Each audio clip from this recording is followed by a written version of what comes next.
कहानी है मेहनती हेमजापुर चांद टोला विक्रम के दोस्त कहो या चेला, लेकिन सब काम करता है अकेला।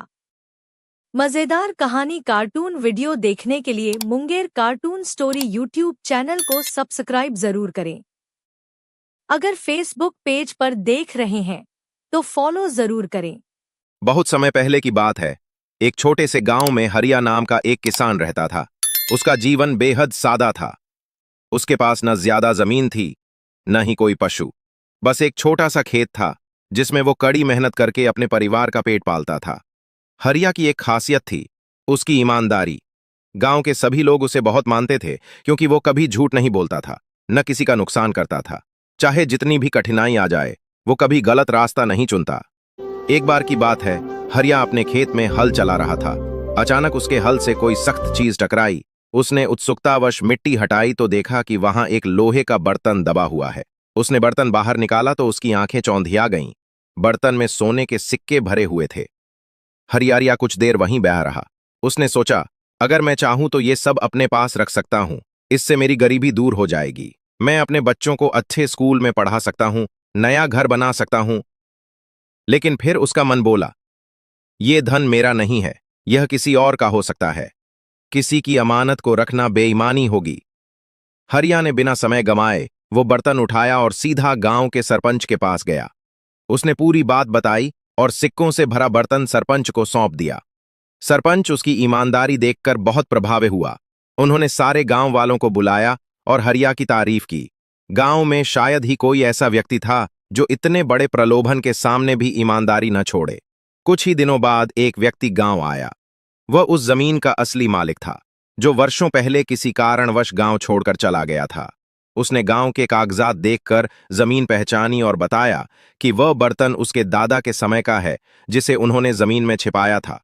जब उसे पता चला कि हरिया ने बर्तन लौटाया है तो वो बहुत प्रसन्न हुआ। उसने आधे सिक्के हरिया को इनाम में दिए और आधे मंदिर में दान कर दिए। हरिया ने इनाम तो स्वीकार किया, लेकिन खुद के लिए बहुत थोड़ा ही रखा। बाकी गांव की भलाई के लिए लगा दिया। हरिया की इस ईमानदारी की कहानी दूर दूर तक फैल गई। उसे राजकीय सम्मान मिला और गांव के बच्चे उसे एक आदर्श के रूप में देखने लगे। बहुत समय पहले की बात है। एक छोटे से गांव में राजेश नाम का एक किसान अपनी पत्नी और बेटे के साथ रहता था। राजेश हर रोज अपने खेतों में पसीना बहाता, मेहनत करता, लेकिन फिर भी गरीबी उसका साथ छोड़ने का नाम ही नहीं लेता। फिर एक दिन,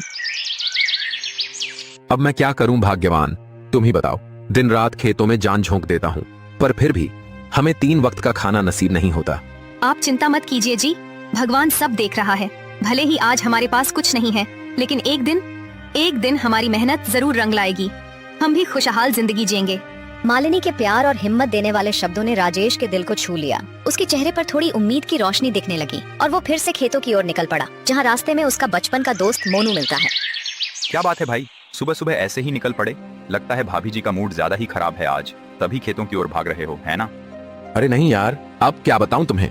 मैं दिन रात खेत में खून पसीना एक कर देता हूं, फिर भी अपने परिवार को 3 वक्त का खाना भी ठीक से नहीं दे पाता।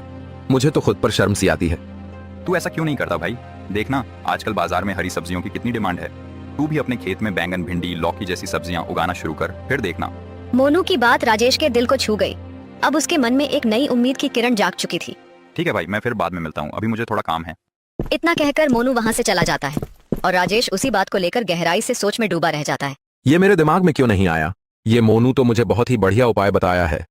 अगर मैं अपने खेत में हरी भरी सब्जियां लगाऊं तो जरूर उससे मेरी हालत में सुधार आ सकती है। इतना सोचते हुए राजेश के चेहरे पर उम्मीद की एक हल्की सी रेखा उभर आती है और फिर वो तेज कदमों से अपने घर की ओर लौट पड़ता है। क्या हुआ जी, आप खेत से इतनी जल्दी लौट आए? सब ठीक तो है ना?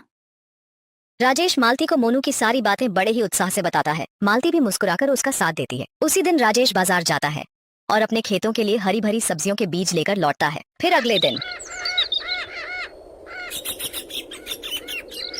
अरे भाग्यवान, और कितनी देर लगाओगी? देखो तो, सूरज सर के ऊपर आ गया। जल्दी चलो, नहीं तो खेत सूख जाएगा।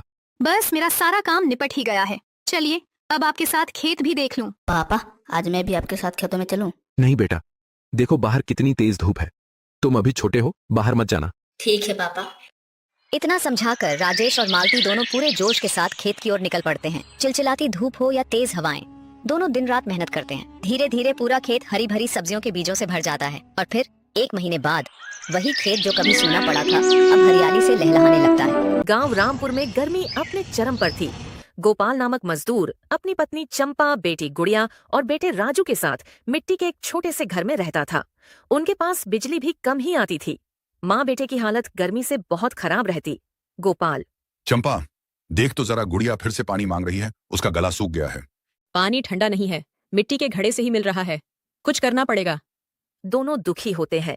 एक दिन गोपाल खेत से लौट रहा था तो रास्ते में उसे एक बूढ़े बाबा जी मिले। उनके पास एक मटका था जो दिखने में बहुत साधारण लग रहा था, लेकिन उससे ठंडी हवा आ रही थी। ये मटका साधारण नहीं, जादुई है।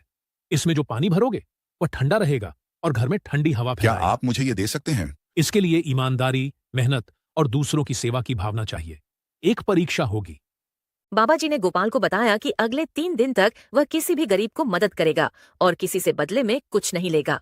अगर वह सफल रहा तो मटका उसका हो जाएगा। गोपाल ने अगले 3 दिन मजदूरी के साथ साथ गांव के गरीबों को पानी बांटा, बीमार को अस्पताल पहुंचाया और मंदिर की सफाई की। तीसरे दिन बाबा जी आए और बोले, गोपाल, तूने परीक्षा पास कर ली है, ये मटका अब तेरा है, पर याद रखना, इसका दुरुपयोग किया तो सब कुछ खो देगा। मटका गोपाल के घर रखा गया। उसमें जब पानी रखा जाता तो पूरा घर ठंडी हवा से भर जाता। गांव में बात फैल गई। चंपा: अब तो घर में सुकून आ गया है, गुड़िया भी चैन से सो रही है। पड़ोसी भोलू भी रोज रात को अपने बच्चों को गोपाल के घर लाकर सुलाता। गांव का मुखिया विक्रम जब यह सब सुनता है तो उसे जलन होती है। वह सोचता है, गांव की सबसे बढ़िया चीज मेरे पास होनी चाहिए, वो मटका मुझे चाहिए। वह पहले गोपाल से सौदा करता है, पर गोपाल मना कर देता है। फिर एक रात 2 गुंडे भेजकर मटका चुरवाने की कोशिश करता है। रात को जब गुंडे मटका चुराने आए, गोपाल ने उन्हें रंगे हाथ पकड़ लिया। शोर सुनकर भोलू और गांव वाले आ गए। गुंडे को पकड़कर पीपल के पेड़ से बांध दिया गया। गांव वाले: बता, किसने भेजा तुझे? गुंडा: विक्रम मुखिया ने, वो मटका चाहता था। गांव वालों ने विक्रम को घेर लिया और पुलिस बुला ली। गोपाल का जादुई मटका अब पूरे गांव की सेवा करता था। वह रोज गांव के कुएं का पानी उसमें डालकर आंगन में रख देता और सभी बच्चों और बूढ़ों को राहत मिलती। सेवा भाव से सब कुछ पाया जा सकता है। ईर्ष्या और लालच हमेशा पतन की ओर ले जाते हैं। जो दूसरों के लिए सोचता है उसका साथ भगवान देते हैं। सबसे पहले आप सभी को नमस्ते, प्रणाम। और हमारा ये Munger cartoon story YouTube channel पे देख रहे हो तो चैनल को सब्सक्राइब जरूर करिएगा। अगर फेसबुक पेज पर देख रहे हैं तो पेज को फॉलो जरूर करिएगा। ये वीडियो सिर्फ इस चैनल पे आते हैं आप सभी को एंटरटेनमेंट के लिए। तो आप लोग क्या करिए, दिल से सपोर्ट जरूर करिए और लाइक जरूर करिए और कमेंट जरूर करिए और अपने दोस्तों के पास शेयर जरूर करिए। धन्यवाद। बस हंसते रहे, मुस्कुराते रहे अपने अपने लाइफ में।